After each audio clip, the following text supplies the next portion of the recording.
The Namibia Revenue Agency, NamRA, today organized a stakeholder engagement session with the creative industry in Windhoek.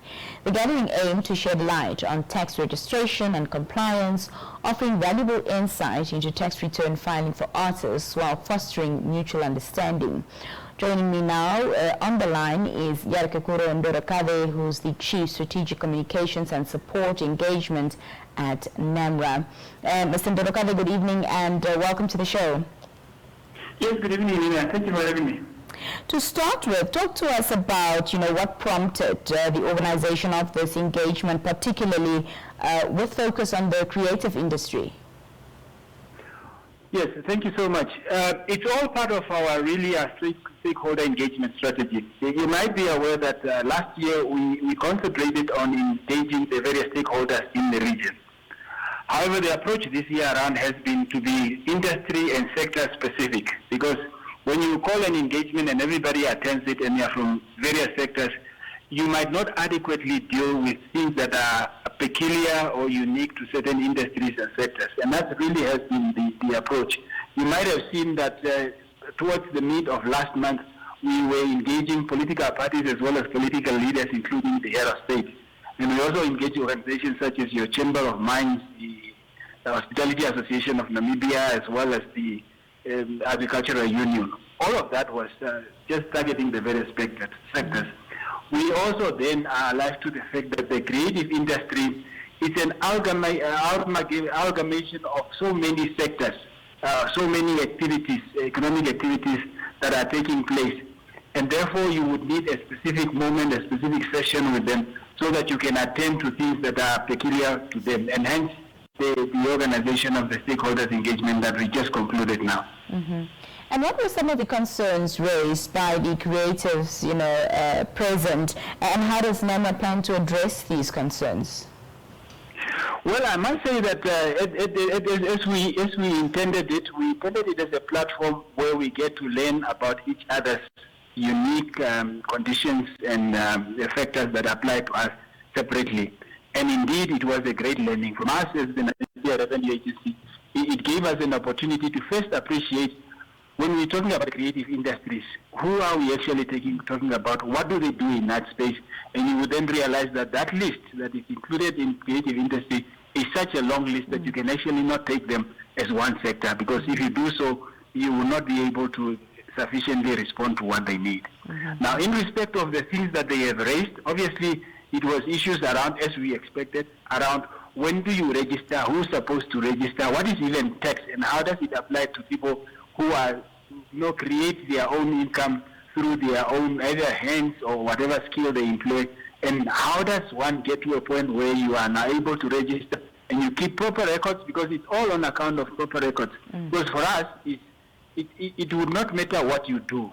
All that matters to us is what is the income that you have generated in a given year, where does it put you in terms of the tax brackets. You could have been working, you could have been your own boss, you could have been doing whatever source of income. It really doesn't matter, because our tax law is not sector-based, but rather looking at the income that you have generated over the period. So this is where we needed to start the conversation, and it was a very good conversation. For instance, one ought to appreciate sectors that are particular and peculiar to the film industry, and they'll tell you about what other things that they need to do before they can even start generating income. And even if they were to generate income, how that is also shared with some of the locals and as well as some of people coming from other countries. And then you hear about other people who generate income.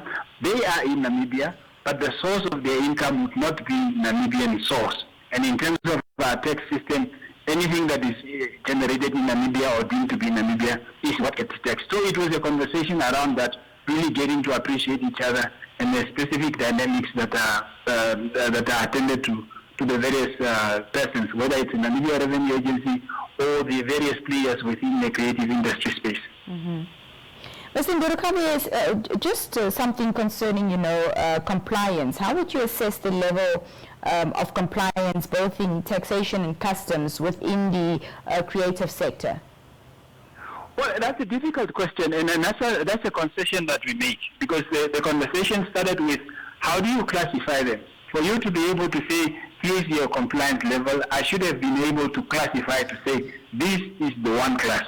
Now, given how widespread and the number of activities that are covered under that tag alone, it tells you that you are unable to say, for instance, how many of them are registered in that space. Because only once you are able to determine how many are registered, are you able to see who is compliant. Because in our space, what is compliance? Compliance would be when a taxpayer registers, a taxpayer files his or her returns on time, truthfully declare as to the returns, and pay the accompanying taxes. That, for us, would constitute compliance. But if the person doesn't register, or if you have not registered them in the right category, how would you even be able to tell what the compliance level is? So it's an issue that we have agreed that it's difficult, and it probably needs to start with classification, proper classification, and you know that it cannot be a NamRA activity alone, because it speaks to national accounts. When we're reporting about the overall performance of the economy, the classification there is what needs to be aligned so that everybody else who pulls data from there in the various sectors and the various users for that data, at least there's consistency around that. But definitely there is a need for classification given the domain that is covered in that space. Thank you so much. Just lastly, looking ahead, what's next for NamRA in terms of engaging with different sectors? You mentioned, of course, that NamRA has a stakeholder engagement strategy. What does that look like for the rest of the year? Well, if I can speak to, the objective is really to continue engaging various sectors and various role players. But if I can, for instance, speak to the next 3 events that are on the radar now, I can tell you that towards the end of this month, because of the office that we have opened in Windhoek in the Kunene region, we intend to officially open that, but also have a stakeholders engagement because we have not had one in the Kunene region. We are also going to have significant presence at the Namibia Trade Fair. But also there is an issue around the construction industry as it relates to the VAT that they claim and also apportion to those individuals that for whom they construct structures and buildings. And there is a need for us to converse around that as to when is it applicable, when should it not be applicable, when can it be claimed. So construction industry is one that we also foresee engaging towards the beginning of September. So that's taken briefly, that's the outlook for us as far as stakeholders engagement is concerned. Mr. Ndorokabe, always a pleasure speaking to you. Thank you so much for your time this evening. It's always an opportunity to engage your viewers. Thank you. That was Mr. Yarokokure Ndorokabe, who's the Chief Strategic Communications and Support Engagement at NamRA, speaking to us about the stakeholder engagement that took place today in Windhoek within the creative industry. We'll be right back with some health right after this.